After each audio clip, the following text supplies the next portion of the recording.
Assalamu alaikum warahmatullahi wabarakatuhu. Bagayoo nageessanii akkam jirtu nagaadha. Nagaan rabbi isiniif haa baay'atu. Waan miidiyaan kun nutti hojjechaa jiru waan ajaa'ibaatu jira. Wallahi waan miidiyaan beekaallee jal'isaa yoo itti fayyadamasaa wallaale beekaa ni jal'isa. Wallaalammoo ittuma boollanni keessaan bane keessa buusa. Mee wayi tokkoon isinitti hima. Qissaa tokko alqissaa kalfissaa jechuu jira. Barnoota turraa baratama. Sheeka wayitu dur ture jedhan. Sheeka aalima wayiti. Biyya tokko qajeelchuu kayeeti. Biyyi sunii biyya ganamaa galgala mana dhugaatii caffaruu farshoo mana zinaa mana maalii kanuma hojiin isaanii dhuguu sirbuu waan amrii rabbii irraa waan safuurraa waan sodaa rabbii irraa quban qabu. Sheekni kun kan hin qajeelchaa jedhee ka'e. Jennaan dhiisii jedhee namichi tokko dhiisi hin dandeessu warra akkasii kanaa qajeelchuu hin dandeessu jedheen. Nan qajeelcha malee bi'iizinillaa jedhee ka'e. Gaafa dhaquu masjida gaafa dhaqee daawwaa jalqabu namni tokko hin jiru. Magaalaa keessa barbaadee dhabe. Kana booddee qoy jirattii kanaa bakkuma isheen teessu dhaqeenii akhlaaqatti tolee isaan fakkaadhee dhaqaa jedhee manuma isaan dhuganii keessaa caffaran keessa seene. Dhaqee taa'ee maal jedhee itti haasa'uutti ka'ee haasaan inni haasa'u siiraa waan garaagaraa haasaan sheekichaa itti tolee jechuudha warra achi keessaa dubartoota jiraa dhiira jiraa dhuganii caffaruu sirbuu. San booddee namicha jaallatan gaafa namicha jaallatanii borumtii isaas hin deebi'e. Gaafa deebi'u anatu wafeera jedhaniiti egaa har'a akkasitti hin galanii namni gaariin kun jedhanii itti tolee ragaa namichi biiraa tokko jala kaa'an farshoo kamrii. Gaafa jala kaa'anii hin dhugda malee jedhanii maali ani hin dhuguu dhiisaa jennaan lakkiin dhugda gaarra natu si hafeera jedhanii fuudhanii biiraa tokko jala kaa'anii tokko dhugee har'a gaa dhugee mangala jedhee isaan hin fakkaadde dhugee galee har'a lammata irrattis hin deebi'e. Gaafa deebi'u taraa wal saaman gaa itti toleedha sheekichatti jara sanatti jara warra dhugee caffaru kana haasaan isaatti tolee haasaa waan isaan barbaadan itti haasa'e egaa qajeelchuudhaaf hikimaatti fayyadamuu barbaadeetiin.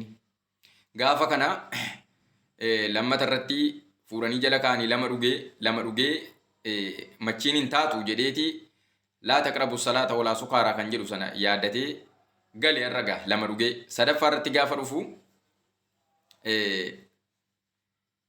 sadaffaa arfaffaa dhugee jechuudha.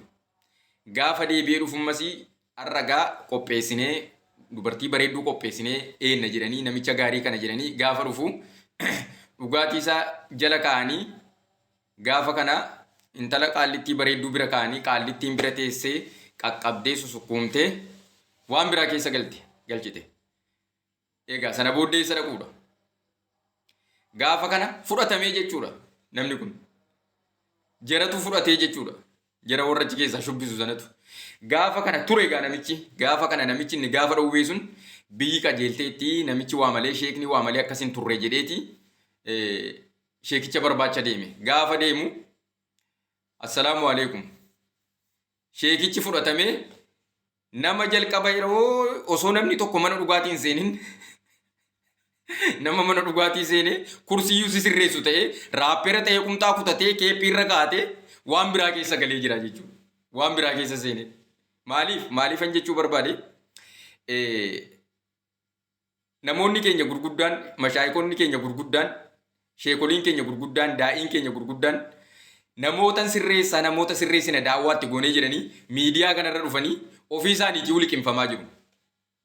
Har'a waa'ee nama qeenxee nama tokko haasa'u waa'ee Sayyidinaa Umarin haasa'an waa'ee Umar ibn Khattaab waa'ee Khaalid ibn Waliid waa'ee sahaabotaa waa'ee saalihootaa haasa'uu dhiisanii waan huuban fuune waan koshee waan qoshaashaarraa waan kanarraa haasa'aa oolu jechuudha. Ni fudhatee jechuudha miidiyaan. Namoonni gurguddaan gaafa miidiyaa kana seenan miidiyaa kana keessatti hafanii daa'ima sabiyyii ta'anii uummata miidiyaa kanarraa ajjuu wal qixxaatanii asumatti hafuu jechuudha. Kanaafuu kanaan dura dubbadheen ture.